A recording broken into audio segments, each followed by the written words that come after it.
গাজীপুরের কালিয়াকৈর উপজেলার ড্রেসম্যান কারখানার সরবরাহকৃত পানি পান করার পর শতাধিক শ্রমিক অসুস্থ হয়ে পড়েছেন বলে অভিযোগ উঠেছে।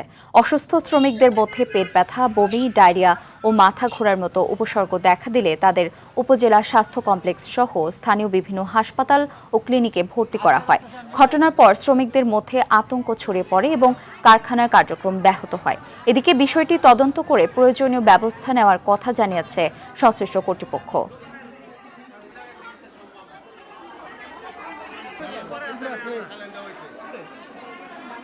পানি খাইছে, তারপরে থেকে বমি, পেট ব্যথা, সবাই অজ্ঞান হয়ে যায়। এরকম ঘটনা পানি খাওয়ার পরে, সবাই খাওয়ার পরে পেট ব্যথা আর বমি করতেছে। 110 জনের মতো রোগী একসাথে এসেছে। তাদের কাছে যে শুনেছি, এটা খাবার পানি খাওয়ার পর থেকে তারা পেটে ব্যথা এবং শ্বাসকষ্ট অনুভব করেছে এবং আসার পরে আমরা আমাদের হাসপাতালে সব রোগীকে প্রাথমিক চিকিৎসা দিয়েছি। পানি পরীক্ষা করে আসার পর বোঝা যাবে কি আসলে পানিতে কি ছিল, তারপর আমরা প্রয়োজনীয় বিধি মোতাবেক ব্যবস্থা গ্রহণ করব কারখানা কর্তৃপক্ষের বিরুদ্ধে। দর্শক, এ বিষয়ে আরো জানাতে গাজীপুরের কালিয়াকৈর থেকে সরাসরি যুক্ত হচ্ছেন সহকর্মী কামাল হোসেন বিপ্লব। বিপ্লব, হাসপাতালে রোগীদের বর্তমান অবস্থা কেমন দেখছেন জানাবেন।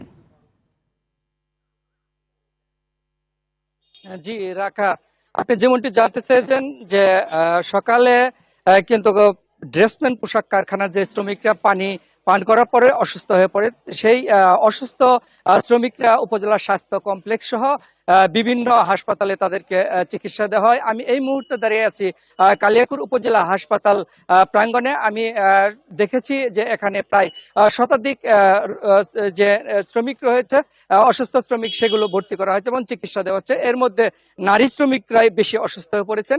আপনাকে জানিয়ে রাখি, 3 জন কিন্তু গর্ভবতী নারী রয়েছেন, এই হাসপাতালে ভর্তি রয়েছেন এবং এখানকার যে ডাক্তার, চিকিৎসক এবং নার্স, তারা কিন্তু সেবা দিয়ে যাচ্ছে এবং চিকিৎসা দিয়ে যাচ্ছে।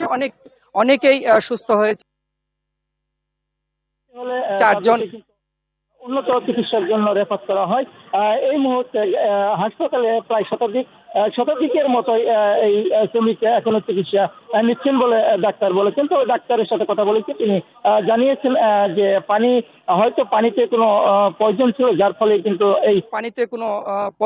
যার ফলে কিন্তু এই সমস্যা দেখা দিয়েছে। এদিকে যে উপজেলা নির্বাহী কর্মকর্তা, তার সাথে কথা বলেছি, তিনি জানিয়েছেন পানি পরীক্ষার জন্য ঢাকা পাঠানো হয়েছে। পরীক্ষার পরে জানা যাবে আসলে মূলত পানির থেকে এদের সমস্যা হয়েছে কিনা। যদি এই ধরনের কোনো সমস্যা হয় তাহলে কিন্তু তাদের আইনগত ব্যবস্থা নেবেন বলে তিনি জানিয়েছেন। জি রাখা, এই ছিল কালিয়াকৈর থেকে ড্রেসম্যান পোশাক কারখানার যে শ্রমিক অসুস্থ হয়েছে সেখান থেকে সর্বশেষ খবর।